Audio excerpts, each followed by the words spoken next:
Jadi di teknik mesin itu kita fokusnya tidak hanya membentuk murid sebagai seorang operator atau yang mengoperasikan mesin aja, tetapi kita juga membentuk mereka memiliki karakter yang dibutuhkan oleh dunia industri. Apa sih yang melatar belakangi Bu Anif untuk membuat inovasi ini? Dari ruang praktik, kami tidak hanya mencetak tenaga kerja, tapi menumbuhkan problem solver yang siap menghadapi dunia kerja nyata.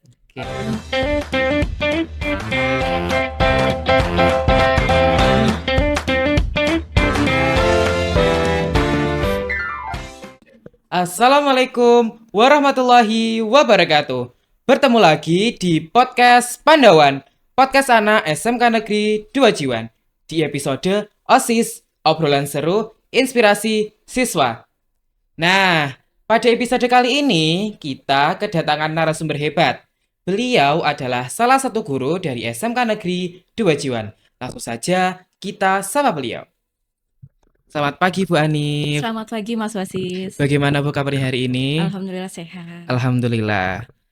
So, hari ini kita akan ngobrol dengan tema dari mesin CNC menjadi karya dan membentuk karakter industri. Tetap stay tune di podcast Pandawan, podcast anak SMK Negeri 2 Jiwan.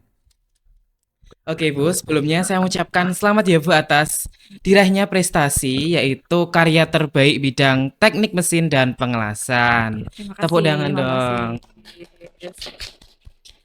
Nah, saya penasaran nih Bu, Mm-mm. sebenarnya apa sih yang melatar belakangi Bu Anif untuk membuat inovasi ini? Oke. Sebelumnya terima kasih atas kesempatannya. Yang melatar belakangi saya untuk memilih inovasi ini adalah sebagai guru SMK, saya sadar bahwa tidak cukup sebagai guru SMK untuk membekali ilmu pengetahuan dan keterampilan teknis saja. Karena murid SMK itu butuh yang namanya keterampilan atau kemampuan untuk berpikir kritis, kolaborasi, kemudian untuk komunikasi, kemudian untuk memecahkan suatu masalah yang dibutuhkan mereka untuk siap terjun di dunia industri. Karena bagi Bu Anif itu sangat penting sekali siswa memiliki dua keterampilan nih, ada hard skill dan ada soft skill. Oke. Hard skill itu kita bisa latih nih dalam 1 bulan, 2 bulan kita full kita latih. Kalau di pemesinan itu ada mereka belajar mesin CNC, fresh atau bubut. Ketika kita melatih hard skill itu, mereka akan bisa nih kalau mereka mampu dan mau dan belajar dengan niat ya. Nah, tapi untuk soft skill ini kita perlu bentuk bertahun-tahun nih menjadi suatu kebiasaan baik, budaya positif gitu. Nah, melalui inovasi ini, pembelajaran mendalam, kita bisa memenuhi tujuan itu, yaitu dengan mindful, meaningful, dan joyful. Begitu, Mas Wasis. Jadi di teknik pemesinan itu nggak melulu kita belajar, tapi Betul, juga kita harus dituntut untuk berpikir kritis betul. dan memecahkan masalah tentunya. Betul. Jadi di teknik mesin itu kita fokusnya tidak hanya membentuk murid sebagai seorang operator atau yang mengoperasikan mesin aja, tetapi kita juga membentuk mereka memiliki karakter yang dibutuhkan oleh dunia industri, Oke. begitu. Nah, berarti memang dari awal Ibu tuh sudah punya ketertarikan untuk membuat pembelajaran yang berbeda dari biasanya kan? Betul, betul sekali. Nah, dalam prosesnya, Mm-mm. bagaimana sampai akhirnya Bu Anif itu bisa menemukan ide atau konsep pembelajaran yang akhirnya Ibu ikut sertakan dalam apresiasi ini? Nah, ini sebenarnya dari ide sederhana, Mas. Jadi, ketika Ibu mengajar di kelas, Ibu menemui beberapa siswa yang memiliki kemampuan yang berbeda. Nah, kebetulan siswa Ibu kan udah Gen Z nih kayak Mas Iya. Wasi sama teman-teman semuanya gitu ya. Jadi, kalau Ibu menerapkan pembelajaran atau materi yang monoton, mereka cenderung bosan. Mereka cenderung tidak tertarik dengan materi tersebut, padahal materi itu sangat dibutuhkan dan mereka perlu gitu. Nah, saya kemudian berpikir nih, gimana caranya mereka agar mau, agar mereka tertarik. Nah, dari situlah saya mulai menemukan ide-ide tersebut. Bagaimana caranya membuat pembelajaran menjadi menyenangkan, tapi makna ataupun ilmu pesan yang saya ingin sampaikan mereka mau menerima dan mereka bisa mengerti maksudnya begitu, Mas. Oke. Lalu, apa yang membuat Bu Anif memilih pendekatan seperti itu? Apakah sebelumnya ada permasalahan yang Ibu temukan saat mengajar? Pasti ada. Jadi, kenapa saya memilih project based contextual learning dalam inovasi ini? Sebelumnya saya menerapkan em, model pembelajaran yang menurut saya kurang efektif begitu. Nah, Iya. kemudian saya kenal dengan project based contextual learning di mana dengan model ini anak-anak itu lebih tahu, nggak hanya coba mengapa kita harus bisa mengoperasikan mesin, tapi alasannya, maknanya itu mereka akan mengerti gitu Mas. Jadi nggak hanya mentok di belajar mengoperasikan, tapi alasan. Oke, Pentingnya apa sih ketika kita bisa mengoperasikan mesin iya. gitu. Nah itu yang dibutuhin di dunia industri Oke. begitu Mas Fasis. Berarti harus lebih belajar mendalam lagi ya, Bu? Betul, lebih belajar mendalam lagi. Nah, waktu pertama kali diterapkan ke siswa nih, Mm-mm. respon mereka tuh seperti apa sih, Bu? Yang pertama kan kelasnya ibu laki-laki semua ya, Iya. mesin anak mesin gitu kan. Nah, yang pertama mereka antusias karena apa? Karena ibu memberikan stimulasi nih. Jadi awal pembelajaran biar nggak monoton, ibu Iya. kasih ya anak-anak yang mau berpendapat nih, mereka akan mendapatkan poin plus begitu. Nah, mereka mau tidak mau tertrigger nih. Akhirnya mereka mau berlomba-lomba untuk menjawab, untuk, aktif dalam kelas Bu Hanif. Jadi memang saya memberikan reward, Mas. Jadi anak-anak Hmm, yang, aktif, kemudian anak-anak yang, happy dalam mengikuti pembelajaran, mereka akan mendapatkan reward. Reward-nya apa? Ada nilai plus, ada oh, misalkan ada sesuatu yang mereka menyenangkan buat mereka, iya, begitu. biar lebih semangat untuk belajar tentunya. Semangat, betul. Dan itu sangat ini Mas, sangat apa ya? Saya juga sangat antusias gitu sebagai guru ketika melihat anak-anak semangat dalam belajar, saya juga ikut semangat gitu. Dan Iya. ternyata di kelas ibu itu ada perubahan yang tadinya ngantuk, yang tadinya harus em, nulis gitu ya. Mereka sekarang Gen Z kan untuk menulis agak Iya. gimana gitu kan. Nah, mereka lihat konten nih. Saya manfaatkan media-media teknologi gitu kayak akun TikTok tuh.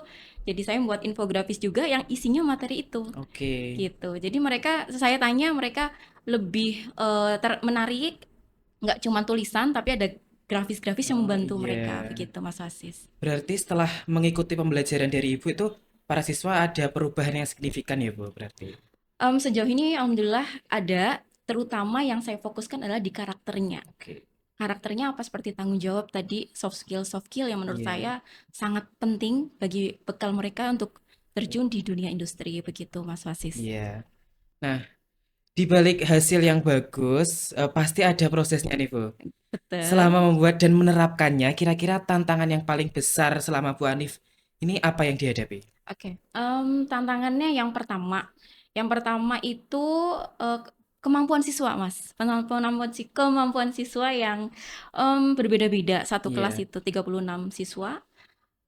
Satu kelas itu berbeda-beda. Jadi bagaimana saya mengetahui nih, ini potensi mereka itu ada di materi apa nih, seperti Iya. itu. Yang pertama kemampuan setiap murid, yang kedua materi-materi yang harus saya sampaikan itu harus yang menarik. Nah, berarti kan saya sebagai guru harus mulai upgrade nih. Upgrade bagaimana caranya membuat konten-konten materi yang menarik untuk dipelajari siswa. Iya. Yang ketiga, sarana prasarana. Kemudian yang keempat yaitu tentang semangat mereka gitu, yang harus di-up terus begitu. Iya. Nah, sampai akhirnya karya ini bisa mendapatkan karya terbaik nih, Bu. Waktu pertama kali Ibu tahu berhasil meraihnya, kira-kira apa yang langsung terlintas di pikiran Bu Anif? Jujur Mas Wasis, yang pertama itu saya kaget, karena saya sebelumnya itu tahu bahwa, peserta-peserta lainnya itu mereka orang-orang hebat. Ya. Ya, sebenarnya, nggak menyangka, karena menurut saya masuk dalam 20 nomine itu, saya sudah sangat beruntung, merasa beruntung gitu ya. Bertemu dengan, peserta-peserta yang sangat hebat, kemudian bisa ikut workshop Betul. di tempat implementasi tersebut gitu. Nah, tapi saya juga sangat bersyukur sekali karena saya diberikan kesempatan, diberikan keberuntungan untuk menjadi salah satu dari 20 nomine, dan alhamdulillah saya menjadi karya terbaik di teknik mesin dan pengelasan begitu, Mas. Hebat, keren nih Bu Anif ini. Terima Nah, kasih. setelah mendapatkan penghargaan ini, kira-kira adakah target atau inovasi lain yang ingin Bu Anif kembangkan ke depannya?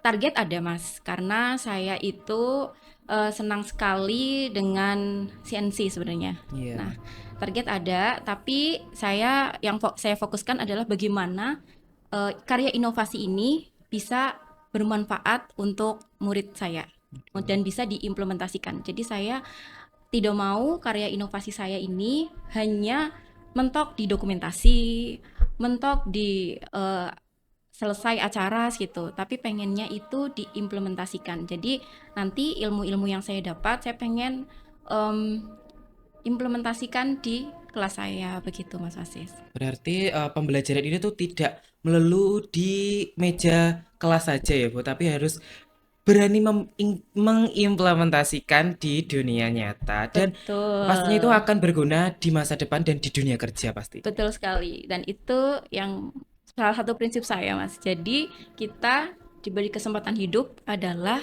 sebagai manusia yang bermanfaat untuk orang lain. Gitu. Betul. Nah, terakhir nih Bu, kalau ada teman-teman guru yang sebenarnya punya ide bagus Mm-mm. tapi masih ragu untuk mencoba, Mm-mm. Bu Anif mau menyampaikan apa kepada mereka? Oke, untuk teman-teman guru yang memiliki ide inovasi yang bagus, lakuin. Maksudnya jangan berpikir terlalu jauh, ini menang nggak ya?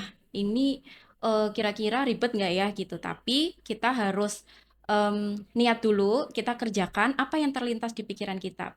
Jadi kita lakukan yang terbaik menurut versi kita. Untuk hasil kita akan memasrahkan saja ke Allah Allah Subhanahu wa Subhanahu wa taala. taala. Berarti kita Betul. harus berani mencoba dulu. Betul, berani mencoba, kemudian kita juga harus terus up skill Iya, yang harus kita betul. punya. Karena yang kita hadapin ini murid-murid ini bisa lebih pintar, Mas Asis. Iya. Kayak bisa edit video dan lain-lain. Nah, kita gimana caranya mengerti nih? Oh, ternyata muridku udah punya kemampuan seperti ini. Nah, kita Iya. harus setidaknya tahu, mengenal begitu, Mas. Nah, ini yang terakhir juga ini Mm-mm. quotes Bu mungkin buat Oke. teman-teman semuanya. Oke, untuk quotes dari Bu Anif dari Ruang Praktik, kami tidak hanya mencetak tenaga kerja, tapi menumbuhkan problem solver yang siap menghadapi dunia kerja nyata. Oke, bagus sekali. Nah, nggak kerasa kita udah sampai di penghujung obrolan podcast Pandawan kali ini. Terima kasih banyak kepada Bu Hanif sudah meluangkan waktunya untuk ngobrol dan berbagi cerita bersama kami di hari ini. Dan buat Sobat Pandawan, jangan lupa nantikan episode-episode berikutnya. Kalau kalian punya kritik, saran, ataupun ide untuk narasumber berikutnya, bisa banget disampaikan ke kita. Saya Wasis Tanoyo. Wassalamualaikum warahmatullahi wabarakatuh. Sampai berjumpa di episode Pandawan berikutnya.